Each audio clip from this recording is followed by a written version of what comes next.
మీ కుటుంబ శాంతి, ఆరోగ్యం, ఆర్థిక అభివృద్ధి కోసం రుద్రాక్ష మహాపూజలో తప్పక పాల్గొనండి. ఇప్పుడే నమోదు చేసుకోండి. నమస్తే రమగారు. నమస్తే జయ. రమగారు, పూర్వజన్మ మంచి చెడు ఈ జన్మకి మనకి అవి క్యారీ ఫార్వర్డ్ అవుతాయని చాలాసార్లు మనం మాట్లాడుకున్నాం. అయితే చెడు జరిగినప్పుడు ఎక్కువగా అనుకుంటూ ఉంటాం, ఏ జన్మలోనో ఏదో పాపం చేసుకున్నాం, ఏదో జరిగింది, దానివల్ల ఈ జన్మలో అనుభవిస్తాము అని. అదే మంచికి అంత తొందరగా అనుకోలేకపోతాం రమగారు. అది పూర్వజన్మ నుంచి వచ్చింది అనుకోలేము. క్రెడిట్ మొత్తం నాదే, పక్కన వాళ్ళకి కూడా వెళ్ళొద్దు కనీసం. అలాంటి ఆలోచన ఉంటుంది కదా. జనరల్గా చేస్తారు, కానీ మన తాలూకు సుఖ దుఃఖాలు ఎక్కువ భాగం మనం ముందు నుంచి తెచ్చుకున్నవే ఉంటాయి. ఇప్పుడు చేసే క్రియలు, ఆలోచనలు అవి ఈనాటివి. కానీ మనకి ఏదైనా చాలా ఇబ్బందికరమైన పరిస్థితి, మరణాలు లేదా అనారోగ్యాలు, అవన్నీ కూడా పూర్వజన్మ నుంచి క్యారీ ఫార్వర్డ్ అవుతాయి ఖచ్చితంగా. ఇప్పుడు ఇవాళ మనం పుట్టాం జయ, ఇంతకుముందు మనం ఉన్నామా? అనుకుంటాం, ఉన్నామేమో, ఎక్కడో పుట్టుంటామేమో. అదే, అక్కడ ఏం చేసి ఉంటాం? అసలు ఎలా పుట్టామో తెలియదు కదా రమగారు. అక్కడ ఎలా పుట్టామో తెలీదు, ఏం చేసామో మనకి తెలియదు. కానీ ఇప్పుడు పుట్టేశాం మనం. ఆ ఏం చేసామో నీకు నాకు తెలియదు, కానీ మన చుట్టూతా కొంత ప్రపంచం ఉంది మనమే కాకుండా. వీటిని మనం ఏమంటాము? పంచభూతాలు అంటాం. పంచభూతాలనే పృథివ్య తేజో వాయురాకాశాలు. అవును, మనం మామూలుగా చెప్పుకునేటిది నిప్పు, నీరు, భూమి, ఆకాశము, గాలి. ఈ 5 వీటితో పాటు ఎప్పుడు ఉండేవాళ్ళు సూర్యుడు, చంద్రుడు, వీళ్ళు 7. దీంతోపాటు మనసు అనేది ఒకటి ఉంటుంది. అది చూస్తూనే ఉంటుంది. అది మనతో పాటు ప్రయాణం చేస్తుంది. ఈ గుంపంతా ఉంటారు. ఇప్పుడు మనం మరణించిన తర్వాత మనం మళ్ళీ పుట్టాం, ఇవే ఉంటాయిగా మన చుట్టూతా. ఇప్పుడు నేను కొత్త ముఖంతో పుట్టానని భూమి ఆకాశాలు మారిపోవు, పంచభూతాలు మారిపోవు. అవే పంచభూతాలు అలానే ఉంటాయి. మనసు కూడా ఉంటుందంటారా మళ్ళీ జన్మకి? ఉంటుంది, అది ప్రయాణం చేస్తుంది. కానీ దాని తాలూకా విషయాలు మనకు తెలియదు, ఏమీ తెలియవు. ఒక్క టింట్ లాగా ఉంటుందా రమ్మగారు? ఖచ్చితంగా. పంచకోశాంతర అంటారు వాటిని. అమ్మవారిని పంచకోశాంతర స్థిత అని చెప్తారు. 5 కోశాలలో ఉంటుంది అమ్మవారు అని. వాట్లల్లో ఒక్క కోశం, శరీరము పంచకోశాలతోటి నిర్మించబడి ఉంటుంది. ఒకటి జీవుణ్ణి అనుసరిస్తుంది, అది కూడా ఏంటంటే పూర్తి స్థాయిలో అనుసరించదు, సూక్ష్మ రూపంలో అనుసరిస్తుంది. అందువల్లనే ఇంట్లో ఎవ్వరికీ లేని సంగీతం ఒక పిల్లకి వస్తుంది. అవును, కుటుంబంలో లేదు అసలు. వాళ్ళ కుటుంబంలో అందరూ నిరక్షరాస్యులే. ఒకడు IAS అయిపోతాడు. సాధారణ కుటుంబంలో ఉంటారు, రోజు గడవని పరిస్థితిలో కూడా మీరు అన్నట్లుగా మంచి పరిస్థితుల్లోకి వెళ్ళిపోతారు వారు. ఒక మహాద్భుతమైన కుటుంబం ఉంటుంది, ఒక్క దౌర్భాగ్యపు మనిషి ఒకడు ఉంటాడు. వాడికి చదువు సంధ్య ఉండవు, నానా రకాల దురభ్యాసాలు వాడికే ఉంటాయి, సప్తవ్యసనాలు వాడికే వస్తాయి. అమ్మా నాన్న, తాత, మామ అందరూ అఖండమైన వాళ్ళు, మంచివాళ్ళు, గొప్పవాళ్ళు, సమాజంలో పేరెన్నిక కలిగిన వాళ్ళు. ఒకడు తన కర్మవశాత్తు అప్పుడు చేసినటువంటి సత్కర్మల వల్ల ఈ కుటుంబంలో జన్మిస్తాడు. కుకర్మల వల్ల అతను ఏ వ్యసనాలతో అక్కడ ఇచ్చేశాడో అదే వ్యసనం ఇక్కడ అనుభవించాల్సి వస్తుంది. ఇది తప్పదు. సో ఇప్పుడు మీరు చెప్పిన దాన్ని బట్టి మంచికైనా చెడుకైనా గత జన్మ అనేది ఒక లైన్ మన వెనకాల ఉంది అంతే. దాన్ని మనం రెండిటికి గుర్తించుకోవాలి. అందుకని మనకి ఇప్పుడు ఏం చెప్తారు? సత్కర్మలు చెయ్యి, సరైన పని చెయ్యి, లేకపోతే ఇది నీ వెనకాల పడి వస్తుంది. నువ్వు మంచి పని చేస్తే నీ వెనకాల వస్తుంది, నిన్ను మంచి దారిలోకి తీసుకెళ్తుంది. అవును, నువ్వు సరైన పని చేయకపోతే నువ్వు ఎలాగ పుడతావు? ఇప్పుడు చూడు, దేవాలయం ఇప్పుడు డబ్బులు తినేసినాడు కుక్కై పుడతాడని వింటుంటామా? మనకు తెలుసు, వింటాం అది మనం. అవును, ఇప్పుడు వీడివన్నీ తినేసినాడు, రేపొద్దున ఏం పుట్టబోతాడో అంటాం. మనకి ఈ శాస్త్రం తెలియదు, వ్యవహారం అంతా తెలియదు, కానీ ఈ మాటలు మనకు తెలుసు. ఇది ఎలాగూ జరగబోయేది. అయితే వచ్చే జన్మ నేను చూడను కదా, అప్పుడు ఏమవుతుందో నాకు తెలియదు కదా, నేను ఏదో ఒకటి చేస్తాను, నా ఇష్టారాజ్యంగా నేను జీవిస్తాను అని కనుక నువ్వు అనుకునేటట్టయితే అది నీ ఇష్టం. కాకపోతే ఈ కలియుగంలో ఏం చెప్తారంటే, ఈ జన్మలో చేసింది ఇప్పుడే అనుభవించాల్సి వస్తుంది అంటారు. మళ్ళీ మళ్ళీ ఇక్కడ అనుభవిస్తాము, మళ్ళీ పుట్టి మళ్ళీ అనుభవించాల్సి వస్తాము ఖచ్చితంగా. దాన్ని అసలు తప్పించుకోలేము. కథా చరిత్సాగరంలో చాలా కథలు చెప్పుకుంటూ ఉంటాం. అవునండి. అయితే ఇప్పుడు ఇది ఇంత టఫ్ సబ్జెక్టు, ఎన్నిసార్లు మాట్లాడినా మళ్ళీ కొత్తగానే ఉంటుంది, బోలెడన్ని అనుమానాలు వస్తాయి మనకి. అయితే అది కదా, ఇది కదా, మరి వీడు బాగున్నాడు కదా, వాడు మంచివాడు కాదు కదా, వాడికి డబ్బు ఎలా వచ్చింది, రకరకాల ప్రశ్నలు వస్తాయి. వాడి అంతా కూడా ముందు చేసుకున్నటువంటి కర్మ, దానివల్లనే వస్తుంది. దీనిలో అనుమానం ఏం లేదు. ఈ కథలు భలే చిత్రంగా ఉంటాయి. ప్రాక్తన కర్మ అని చెప్తాడు, ముందు చేసుకున్నటువంటి కర్మానుభవం తర్వాత ఎట్లా ఫాలో అవుతుంది అని. అజరుడని ఒక వైద్యుడి కథ ఆసక్తికరంగా ఉంటుంది. ఒక ఊర్లో శ్రీనగరం అనే ఊళ్ళో ఒక విలాసపురం అని ఒక పెద్ద మహారాజ్యం ఉందట. ఈ శ్రీనగరం అనే దేశంలో విలాసపురం అని మహారాజ్యం. ఈ విలాసపురానికి ఒక రాజుగారు ఉండేవారు. ఆయనకి కమలప్రభని చాలా సౌందర్యవతి అయిన భార్య ఉండేదట. చాలా సంతోషంగా ఉండేవాడు. కొంచెం 45-47 ఇయర్స్ వచ్చేసరికల్లా ఆయనకి కొంచెం వృద్ధాప్యపు సూచనలు కనపడేవి మొహం మీద. జుట్టు కొంచెం తెల్లబడింది, ముంగురులు తెల్లబడతాయి. చాలామందికి ముందు జుట్టు తెల్లబడుతుంది కదా. ఆయన అద్దం చూసుకున్నప్పుడల్లా ఆయనకి బెంగ వచ్చేది. ఏమిటి ఇలా ముసలాండి అయిపోతున్నాను నేను? ఈ ముసలి మొహంతో భార్యను సమీపించడానికి సిగ్గుగా ఉండేది ఆయనకి. భార్యాభర్త ఓ ఇంట్లో ఉండరు రాజులు. ఆవిడ అత్తపురం వేరు, ఈయన భవనం వేరు. ఈయన 2 రోజులకి, రోజు విడిచి రోజు 3 రోజులకు ఒకసారి ఆవిడ దగ్గరికి వెళ్తూ ఉండేవారు. అలాగే జరిగేవి అప్పట్లో. ఈ వ్యవహారంలో ఆ భార్యను చూడడానికి ఆయనకి సిగ్గుగా ఉండేది. ఎవరైనా ఈ ముదిమిని పోగొట్టే వైద్యుడు దొరుకుతాడా అని ప్రయత్నం చేసేవారు. ప్రయత్నం చేసే మంత్రులంతా, ముదిమి వయసుతోటి వస్తుంది, ఇవాళ మీరు పెద్దవాళ్ళైతే మీకంటే 10 ఏళ్ళు చిన్నదైన రాణిగారు ముసిలిది అవ్వదు, ఆవిడే అవుతుంది సహజంగానే. అయినా కూడా ఈయనకి కొంచెం దిగులుగా ఉండేది. ఎప్పుడు అద్దం చూసుకుంటూ ఉండేవాడు. అయితే ఏమైందంటే రాజుగారికి ఇలాంటి ఉద్దేశాలు ఉన్నాయని తెలుసుకుని అజరుడు అనేటువంటి ఒక డాక్టర్, ఒక వైద్యుడు, భిషగ్వరుడు అని రాస్తారు, ఆయన ఏమన్నాడంటే మీ ముదివిని పోగొట్టేస్తాను నేను అన్నాడు. అనేసరికల్లా ఆయన చాలా ఉత్సాహం వచ్చింది. ఏం చేయమంటావు చెప్పు, ఏం కావాలి, దీనికి పులిపాలు కావాలా, సింహం పాలు కావాలా, ఏనుగు దంతం కావాలా అన్నీ అడిగాడు. ఆయన అన్నాడు ఏం అక్కర్లేదు, మీరు ఒక 6 నెలలు భూగృహంలో ఉండాలి ఏకాంతంగా, నేను ఒక్కడే చూస్తాను మిమ్మల్ని, నేనే మీకు వైద్యం చేస్తానన్నాడు. అవన్నీ ఎక్కడ కుదురుతాయి అలా రాజు ఒప్పుకున్నాడు. ఎగిరి గంతేసి ఒప్పుకున్నాడు. మంత్రులంతా అన్నారు ఎందుకు వచ్చిందండి, అది చాలా కష్టము, పైగా ఈ 6 నెలలు ఏకాంతంగా ఉంటూ వాడు ఏం చేస్తాడో మాకు నమ్మకం లేదంటే ఆయన ఒప్పుకోలే. భార్యకి చెప్పాడు, సైన్యాధిపతులకి, వారికి వీరికి అందరికీ చెప్పాడు, నేను యవ్వనవంతున్నై తిరిగి వస్తాను, 6 నెలల పాటు రాజ్యాన్ని బాగా చూడండి అన్నాడు. ఈ అజరుడు ఏం చేశాడు, ఈయనకి ఒక పెద్ద పాతాళ గృహం నిర్మింపజేశాడు. తన దగ్గరే ఉన్నాడు. ఈ పెద్ద రాజభవనం కింద అడుగున సెల్లార్ లాంటిది లోపలికి నిర్మించి రాజుగారు ఒక్కడే ఉంటాడు. ఒక్క సేవకుడితోటి మంచి ఈయన వస్తాడనమాట, రాజవైద్యుడు ఒక సేవకుడు తీసుకుని రోజు వచ్చి ఆయనకి ఏవో మందులు రాసి మొహానికి పూసి ఫేస్ ప్యాక్లు అవి వేసి చేస్తాడు. ఆయన ఒక్కడే వస్తున్నాడు. 2 నెలలు గడిచినాయి. రాజుగారు అద్దం చూసుకుని ఇంకా ముసలి మొహం పడి, ఇప్పుడు ఏమైంది ఆయనకి, ఏకాంతము, ఒంటరిగా ఉండటము, రాజ్యం ఏమైపోతుందో అని దిగులు, తొందరగా యంగ్నెస్ వస్తుందో రాదో అన్న బెంగ, వీటితో పాటు రోజు రోజుకి పెరిగే వయసు ఒక పెరుగుతుందిగా. 2 నెలలు పెరిగితే 2 నెలలు పెరిగినట్టే. ఈయన ఇంకా తగ్గట్లేదు, ఇంకా ఇదైపోతున్నాను అదైపోతున్నాను అంటే ఏమీ లేదు, త్వరలో వస్తుంది, అలా వస్తుంది, ఇలా వస్తుంది అని చెప్పేవాడు. ఈ 2 నెలల్లో ఈ అజరుడు ఏం చేశాడంటే రాజుగారంతా ఎత్తు పొడుగు ఉండి కాస్త అటు ఇటుగా మొహకవళికలు రాజుగారిలాగా ఉన్నవాడి కోసం వేటాడాడు రాజ్యం అంతా. 3 నెలలు తిరిగేసరికి ఒకడు దొరికాడు. రాజంతే ఎత్తు పొడుగు, అంతే మనిషి, అంతే లావు, తర్వాత మొహం అది దాదాపుగా అలాగే ఉంది షేపు.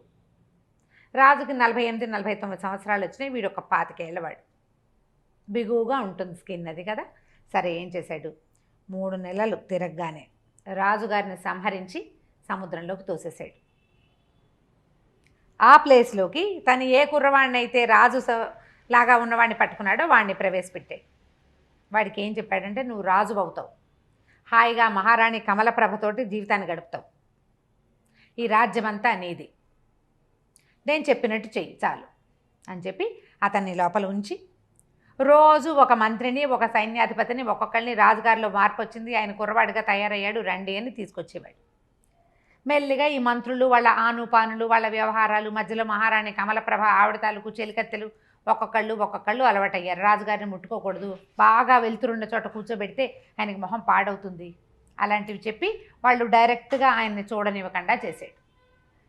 3 నెలలు గడిచేసరికల్లా ఈ జనం అందరికీ ఈ కొత్త రాజుగారు యంగ్గా అయిపోయిన, ఇప్పుడు మనమే ఒక 15 సంవత్సరాల తర్వాత ఇప్పుడు ఉన్న మొహం 15 ఏళ్ల తర్వాత నా మొహాన్ని నేను చూసుకుంటే మనం గుర్తుపట్టలేము. అవును, గుర్తుపట్టలేకపోతాం. ఎందుకంటే చెంపలు అవి టైట్గా ఉంటాయి. 20 ఏళ్ళు 25 ఏళ్ల వయసు వేరు, 50 వచ్చేసరికల్లా డిఫరెన్స్ వచ్చేస్తుంది. ఆ ఫోటో ఈ ఫోటో దగ్గర పెట్టుకుంటే పోలిక ఒకలా ఉంటుంది, కానీ షేప్స్ మారిపోతాయి. ఎవరో అట్లా అలాగే ఉండేవాళ్ళు. ఎవరు అమృతం తాగిన వాళ్ళు ఎవరుంటారు? ఎంతో కొంత మార్పులు వచ్చేస్తాయి కదా. హెయిర్ లైన్ దగ్గర నుంచి మారిపోతుంది, జుట్టు ఊడిపోతుంది, పెరిగిపోతుంది, పక్కెళ్ళిపోతుంది, పాపిడి పెద్దదైపోతుంది, చాలా ఎందుకు రమ్మగారు మనకి కిందటి సంవత్సరం చేసిన వీడియోలు ఇప్పుడు ఒకసారి చూడండి ఎంత మార్పు కనిపించేస్తుందో. అవును. సహజం కదా, సహజం కదా, అది అంతే. సరే, ఏమైంది? 6 నెలలు తిరిగిపోయినాయి. కొత్త రాజుగారిని ప్రవేశపెట్టాడు. ఈయన ఈ లోపల రాజుగారి లాగా నడవటం, నుంచోటం, మాట్లాడటం అన్నీ నేర్చుకున్నాడు అబ్బాయి. మంచి చురుకైన వాడు. తర్వాత చక్కగా రాజ్యాన్ని ఏలటం మొదలుపెట్టాడు. రాణి కమలప్రభతోటి హాయిగా ఉన్నాడు. ఆవిడ గుర్తుపట్ల తెలుసుకోలేకపోయింది. ఆయన 25 ఏళ్ల వయసులో ఆయన ఎలా ఉన్నాడో ఆయన ఉత్సాహవంతుడిగా ఉండటం తెలుసు. 25 ఏళ్ల కుర్రాడికి న్యాచురల్లీ ఉంటుంది. ప్రత్యేకమైనవి ఏమీ లేవు, పాత అలవాట్లన్నీ మార్చుకున్నానని ముందే చెప్పుకున్నాడు. దాంతో అన్నీ మారిపోయినాయి. కొన్ని తినచ్చు, కొన్ని తినకూడనివి. రాజుగారికి స్వీట్ అంటే ఇష్టం, స్వీట్లు తినకూడదన్నాడు ఈయన. అబ్బాయి తిండు, ఇతను కారమే తింటాడు, స్వీట్లు తినకూడదు కాబట్టి అవి మానేశాడు. అట్లా అడ్జస్ట్ చేసేసుకున్నారు. రోజులు గడిచినాయి. ఇతను ఏం చేశాడు? తన పాత స్నేహితులు ఇద్దరిని పిలుచుకొచ్చాడు. ఆ ఇద్దరు స్నేహితులకి చక్కగా 2 గ్రామాలు 4-5 గ్రామాలు అవి ఇచ్చి వాళ్ళని కూడా తనతో సమానంగా చేసి వాళ్ళని తన పక్కన పెట్టుకున్నాడు. ఈ అజరుణ్ణి మాత్రం వీడు మోసగాడు. చూడండి, రాజుని చంపి తనని ప్రవేశపెట్టాడు. ఆయనతో క్లోజ్గా ఉండేవాడు కాదు, కొంచెం పక్కకు పెట్టేవాడు. తెలివిగలవాడు. సరే, కొద్ది రోజులు గడిచేసరికల్లా అజరుడి కొళ్ళు మండిపోయింది. వీడేమిటి, నేను నిలబెట్టిన బొమ్మ వీడు వేషాలు వేస్తున్నాడని ఒకరోజు నిలదీశాడు.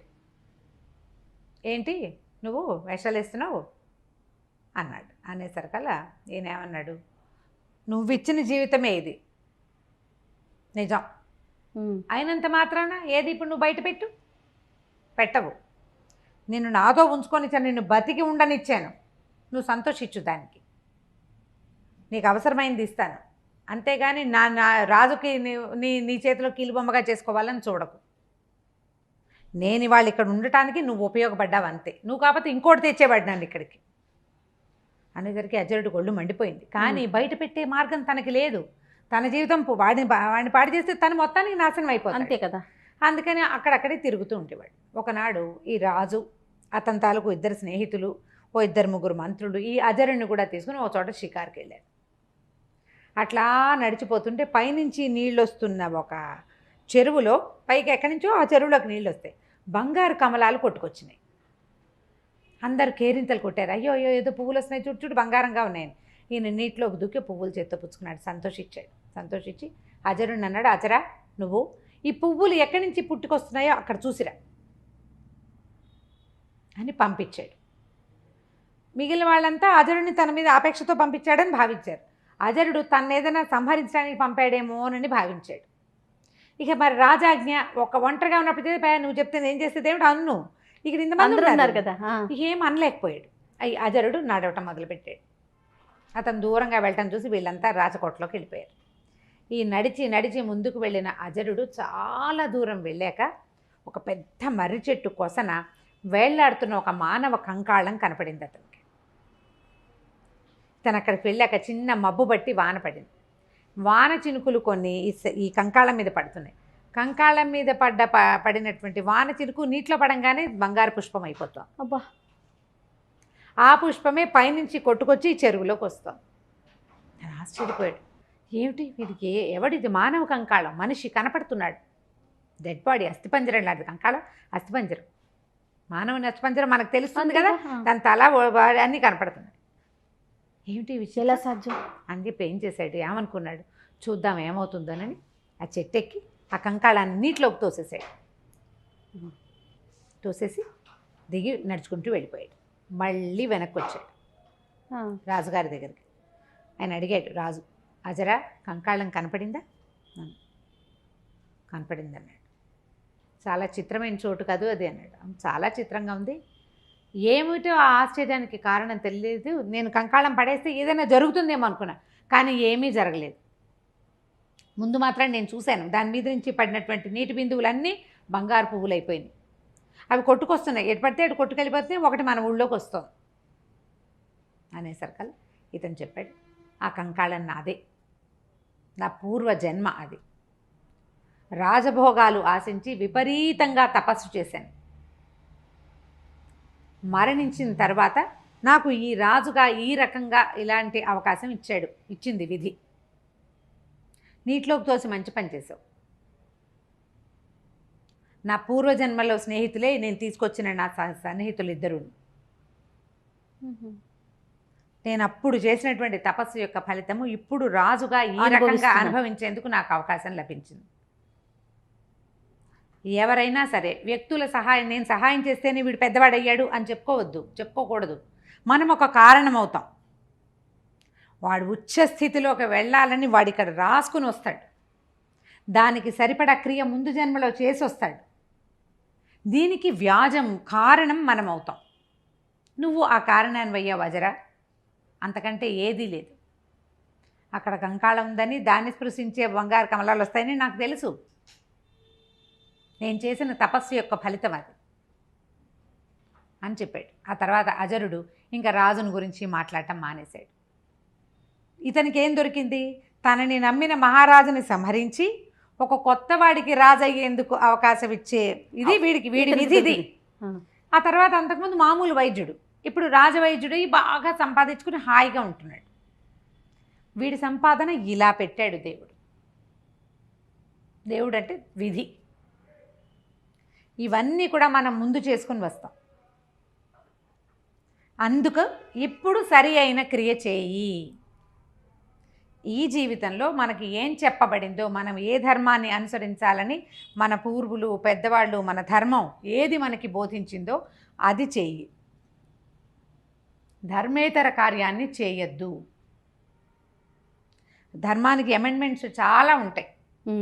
ఆ అమెండ్మెంట్ తెలుసుకో. నువ్వు ఇది చేయలేకపోతే దానికి తగింది చెయ్యి. అబద్ధం చెప్పద్దు. నువ్వు అబద్ధమే చెప్పాల్సి వస్తుంది. అప్పుడు మౌనంగా ఉండు. అదేదో పూజ చేయాలి, రోజు నిత్యము ఆరాధన చేయాలి. నువ్వు చేయలేవు. పొద్దున్న లేచి సూర్యుడికి దండం పెట్టు ప్రతిరోజు. చిన్న మార్పులు చేసుకోమంటున్నారు, అంతేనండి? అంతే. ధర్మాచరణ ముఖ్యము. నువ్వు సరి అయిన క్రియ చేస్తే నీ తర్వాత జీవితం కూడా సరి అయినదిగా పరిణమించేందుకు అవకాశం ఉంది. నేను కథ చెప్పాను, కానీ మనకి వేమన పద్యాలతో సహా ప్రతిదీ ఇదే చెప్తుంది. అంతే. మనం ఏట్ల మధ్య దొండ గింజ పెట్టాం, దొండ మొక్క పెట్టాం, దొండకాయలు కాస్తుంది. చేతి దొండ పెట్టావనుకో ఏం కాయ కాస్తుంది? కూర వండుకోగలమా మనం? చేతి దొండే కదా. అంతే కదా.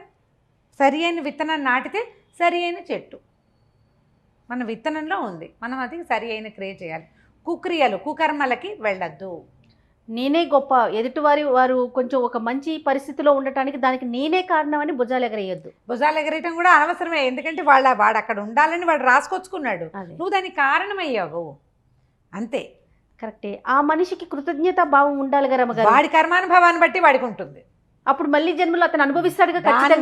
వాడి కృతజ్ఞత ఉందనుకో, వాడికి సుకర్మ చేసినట్టు. లేదు, ఇదంతా నాదే క్రెడిట్, నా గొప్పతనంతో నా పూర్వ జన్మతోనే నేను ఈ పరిస్థితిలో ఉన్నాననే భావన ఉందనుకోండి, ఇప్పుడు వాళ్ళు ఖచ్చితంగా మరో జన్మలో అనుభవించాల్సింది వాడు అనుభవించాల్సిందే. అంతే. మన ఆలోచనలు, మన విధానాలు మన తాలూకు భవిష్యత్తుని, మరు జన్మని నిర్దేశిస్తాయి. వాటిని సెటిల్ చేసేవివే. బహుశా ఇలాంటివి ఉండబట్టే ఈ జన్మలో సక్రమంగా ఉండటానికి ప్రయత్నం అన్నా చెయ్యి అని చెప్తారు. అంతే కదా. అంతే. ఇప్పుడు సరిగ్గా ఉంటే కృతజ్ఞతగా ఉండు, భక్తిగా ఉండు, ధర్మపరత్వంగా ఉండు, సాధ్యమైనంత. సహాయం చేయలేకపోతే పోని బానే, కనీసం అపాయం అవతల వాడికి ఇబ్బంది పెట్టకు, అదైనా చెయ్యి. ఇబ్బంది అయినా పెట్టకుండా ఉండాలి. అందుకని ఈ కథలు చెప్పుకుంటాం మనం. ఖచ్చితంగా అండి, ఖచ్చితంగా ప్రతి ఒక్కరికి తెలియాల్సిన కథలు ఇలాంటివన్నీ కూడా. అంటే మన జీవితానికి సంబంధించిన విషయాలు కదా రమ్మగారు. అద్భుతం, చాలా బాగుందండి. నమస్తే రమ్మగారు. నమస్తే.